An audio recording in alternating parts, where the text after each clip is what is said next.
उज़ैर कौन थे जिनको ये यहूदी, देखिए यहूदियों में से सारे यहूदी ऐसे नहीं थे, इनका कोई एक फ़िरका जो था वो ऐसे कहा करता था कि उज़ैर जो थे, जब बुख्त नसर ने फ़लस्तीन पर हमला किया था ना, तो बहुत ज़्यादा कत्ल गारित हर जगह उन्होंने कुछ छोड़ा ही नहीं था। और तौरात के तो सारे, कहीं पे भी तौरात नहीं मिलती थी, सब जला दी थी। और हज़रत उज़ैर जो थे, इनके फादर, इस वक्त ये यंग एक बच्चा था, इनके फादर जो थे वो आलिम दीन थे। उन्होंने तो रात का एक नुस्खा जो है वो किसी जगह पे छुपा दिया था, जैसे जमीन खोद के उसके अंदर दफना दिया था। तो उज़ैर जो थे वो उस वक़्त बुख्त नसर ने जो अपने साथ लोगों को गुलाम बनाकर लेके गए थे ना, तो हज़रत उज़ैर उनके साथ गुलाम बन के गए थे।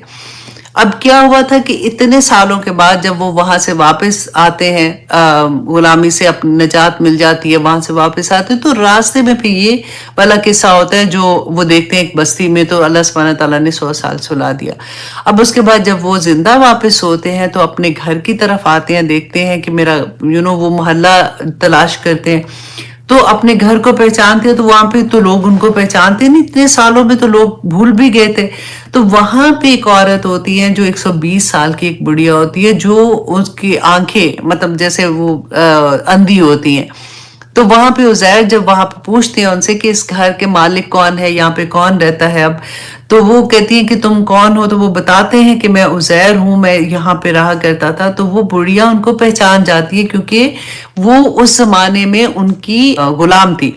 तो उसने उनको पहचान लिया और उसने कहा कि मैं तुम्हें नहीं देख सकती हूँ, मुझे ये याद है कि उज़ैर जो था वो मुस्तजाबुल दावात था, कि वो जब भी दुआ मांगते थे ना, तो अल्लाह सुब्हानहू तआला उनकी दुआ कबूल कर लेते थे। तो तुम मेरे लिए दुआ करो कि अल्लाह सुब्हानहू तआला मेरी आंखें मुझे वापस लौटा दे, तो मैं तुम्हें देख के पहचान सकूं और मैं गवाही दे सकूं कि तुम उज़ैर हो।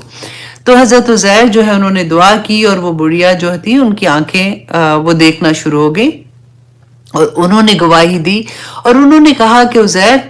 तुम एक ही इंसान थे उस वक़्त जिस वक़्त बुख्त नसर ने हमला किया था, जिसको तौरात जो थी वो पूरी जुबानी याद थी। जब यहूद को, वहाँ के लोगों को, अहले यहूद को पता चला, तो वो सारे इनके इर्द गिर्द जमा हो गए। इन्होंने फिर बताया किस तरह से मेरे बाप ने एक नुस्खा जो है वो यहाँ पे दफनाया था, वो उस जगह पे लेके गए, जब वो निकाला तो वो क्योंकि मट्टी के नीचे था, तो वो बिल्कुल जो पेपर्स थे वो भी खत्म हो चुके हुए थे, स्याही भी खत्म हो चुकी थी। लेकिन क्योंकि उनको ये पता था कि हजरत उज़ैर को जुबानी याद है, तो ये कहते फिर एक दरख्त के नीचे बैठे, इर्द गिर्द इनके सब यहूद थे,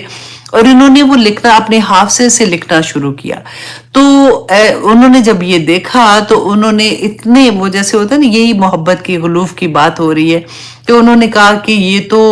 अल्लाह का बेटा है, अल्लाह सुब्हानहू तआला ने इसको हाफसे में तौरात दी, और इन्होंने खुद से सारी वो किताब जो अल्लाह का हुक्म था वो सारे का सारा लिख दिया। तो ये एक स्टोरी थी जो आपको आनी चाहिए जब भी हजरत उज़ैर के बारे में कोई भी बात होती है, कि कैसे यहूद उनको अल्लाह का बेटा कहते थे, ताकि आप रिलेट कर सके। पूरे कुरान में अब जहां भी कोई ऐसा किस्सा आएगा तो आप उसको रिलेट कर सकेंगे, आपको पता होगा कि अच्छा ये वजह थी, इस वजह से ये यहूद ऐसे कहते थे, इस वजह से नसारा ऐसे कहते थे। तो हम ऐसे नहीं कह सकते, क्योंकि अल्लाह सुब्हानहू तआला ने वहां पे बयान कर दिया था कि ये शिर्क की एक किस्म है, तुम ऐसा ना करना, तुम शिर्क करोगे अगर तुम ऐसा करोगे। अस्सलाम वालेकुम वरहमतुल्लाहि वबरकातुहू।